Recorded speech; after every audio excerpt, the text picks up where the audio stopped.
There is a massive story breaking in the United States right now, a government shutdown that has some pretty huge implications for the entire country. So we're going to break down exactly what that means, how it's affecting people as we speak, and what the political fallout is starting to look like. And, the stakes here could not be higher. This is a direct warning coming straight from the White House. That word imminent, it really tells you everything you need to know about how urgent this is. This isn't some problem for down the road, it's happening right now. So here's the bottom line. As of this week, the US government is officially shut down. But what does that actually mean? For the country, for the economy, and for the millions of people who really depend on its services every single day. Okay, so what's happening on the ground? Well, the shutdown officially kicked in at 12:01 a.m. on Wednesday. Why?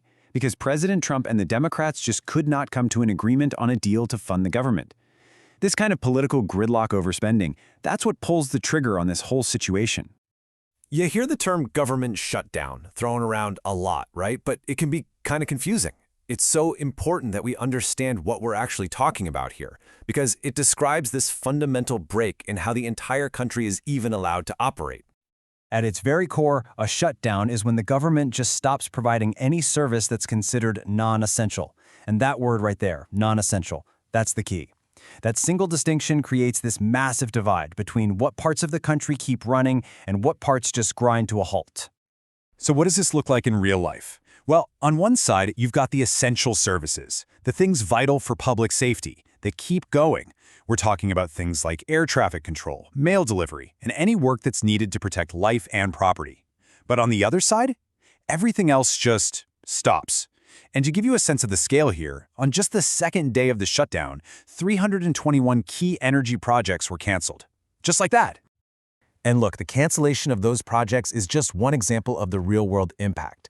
So now, we're going to look even closer at the actual consequences of this political standoff, not just on big projects, but on the people behind them. Let's just focus on that number for a second. 321. I mean, these aren't just digits on a screen, right? They represent crucial infrastructure. They represent jobs, and they represent energy initiatives that were moving forward. Now they've all been brought to a complete standstill. The economic and social ripple effect from this one decision is pretty significant. And this is where it really hits home, because this shutdown goes way beyond projects and directly into people's lives. We're talking about thousands of federal workers who are now facing the risk of being furloughed. That means being put on temporary, unpaid leave, or maybe even being laid off for good. And what about the accepted employees, the ones whose jobs are essential for safety? Well, they still have to go to work, but they won't get paid until the shutdown is over. Can you just imagine that level of uncertainty and financial stress? Now, with a crisis this big, people are naturally asking, who's to blame? So let's dive into the political fallout. How is the public reacting? And who do they think is responsible for all the gridlock in Washington? This is so critical because public opinion can really pressure leaders to find a way out of this. And that is the question for both political parties right now. Public perception during a shutdown can have really lasting consequences, affecting elections and political power long after the government finally reopens. The first bits of data are just starting to come in. According to some initial polling, it looks like President Trump and the Republican Party are facing what sources are calling a sharper public backlash and a bigger disadvantage among voters.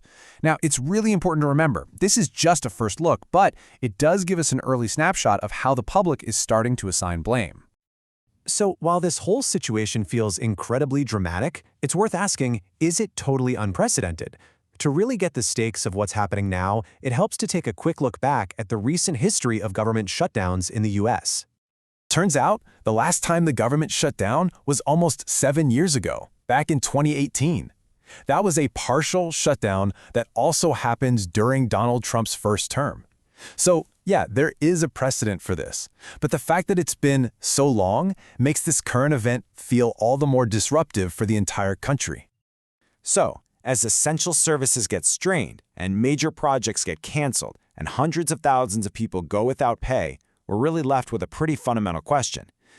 Beyond the economic data and the polling numbers, what is the true long-term cost of this kind of political gridlock to the country and to its people?